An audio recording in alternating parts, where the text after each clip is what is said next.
Assalamualaikum warahmatullahi wabarakatuh. Yang terhormat, Prof. Taufan dan rekan-rekan sekalian yang berbahagia. Perkenalkan kami dari kelompok 3 dengan anggota Rilisian Erita, Dewi Rikayani, dan Sabar. Pada kesempatan ini, kami akan memaparkan materi tentang kepemimpinan dalam organisasi publik. Saat ini, organisasi sektor publik menghadapi tantangan yang semakin kompleks. Organisasi tidak hanya dituntut untuk menjalankan tugas administratif, tetapi juga harus mampu memberikan pelayanan yang berkualitas kepada masyarakat. Selain itu, organisasi publik juga dituntut untuk lebih akuntabel, transparan, serta adaptif dan responsif terhadap perubahan yang terjadi. Dalam kondisi tersebut, peran kepemimpinan menjadi sangat penting. Seorang pemimpin tidak hanya bertugas mengatur, tetapi juga harus mampu membawa organisasi mencapai tujuan secara efektif dan efisien. Berdasarkan latar belakang tersebut, terdapat 3 rumusan masalah dalam pembahasan ini. Pertama, apa yang dimaksud dengan kepemimpinan? Kedua, apa saja teori kepemimpinan yang berkembang? Dan ketiga, bagaimana implementasi kepemimpinan dalam organisasi sektor publik? Kepemimpinan dapat diartikan sebagai kemampuan seseorang dalam mempengaruhi, mengarahkan, dan menggerakkan orang lain untuk mencapai tujuan bersama. Ketiga elemen ini menjadi inti dari proses kepemimpinan dalam suatu organisasi. Selain itu, terdapat 5 unsur utama dalam kepemimpinan, yaitu pemimpin, pengikut, tujuan, proses pengaruh, dan situasi. Kelima unsur ini saling berkaitan dan tidak dapat dipisahkan, karena keberhasilan kepemimpinan sangat dipengaruhi oleh interaksi di antara unsur-unsur tersebut. Selanjutnya, terdapat beberapa teori kepemimpinan yang berkembang. Teori sifat menjelaskan bahwa pemimpin dilahirkan dengan karakter tertentu. Teori perilaku menekankan bahwa kepemimpinan dapat dipelajari melalui pengalaman dan latihan. Teori situasional menyatakan bahwa gaya kepemimpinan harus disesuaikan dengan kondisi yang dihadapi. Kemudian, teori transformasional menekankan pada kemampuan pemimpin dalam menginspirasi perubahan. Sedangkan teori transaksional berfokus pada hubungan kerja yang didasarkan pada sistem penghargaan dan sanksi. Kepemimpinan transformasional memiliki beberapa karakteristik utama. Seorang pemimpin harus visioner, memiliki arah yang jelas, serta mampu menginspirasi dan memotivasi anggota tim. Selain itu, pemimpin juga harus mendorong inovasi dan berfokus pada pengembangan potensi anggota organisasi.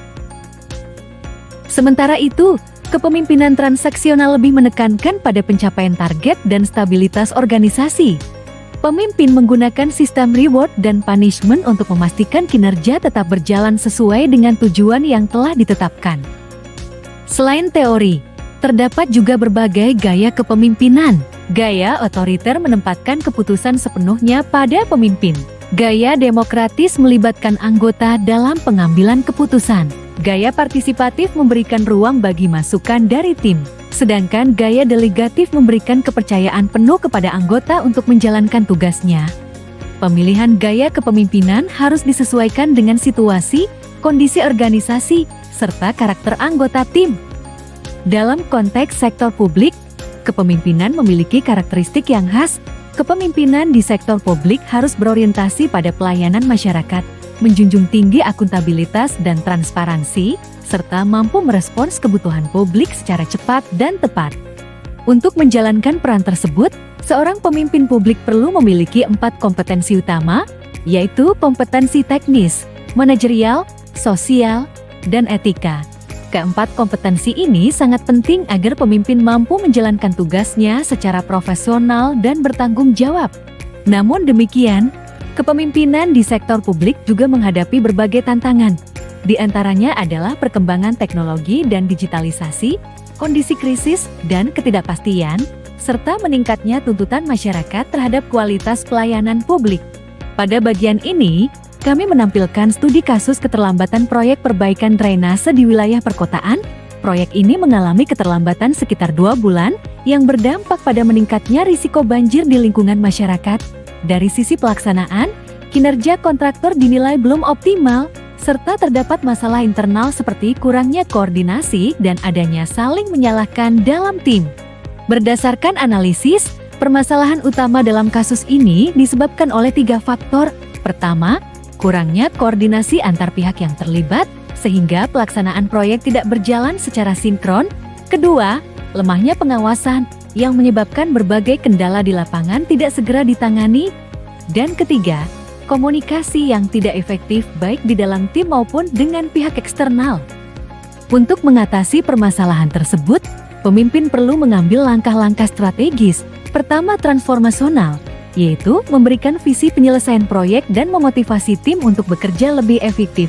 Kedua, situasional dengan bersikap tegas kepada kontraktor, dan ketiga yaitu kolaboratif dengan melibatkan OPD terkait dan masyarakat.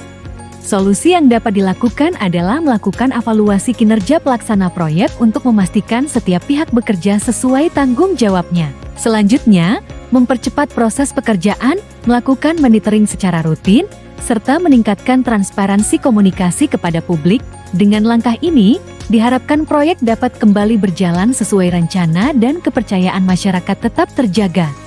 3 pilar utama dalam membangun tim yang efektif. Pertama, gaya kepemimpinan yang tepat sangat menentukan keberhasilan dalam menyelesaikan masalah.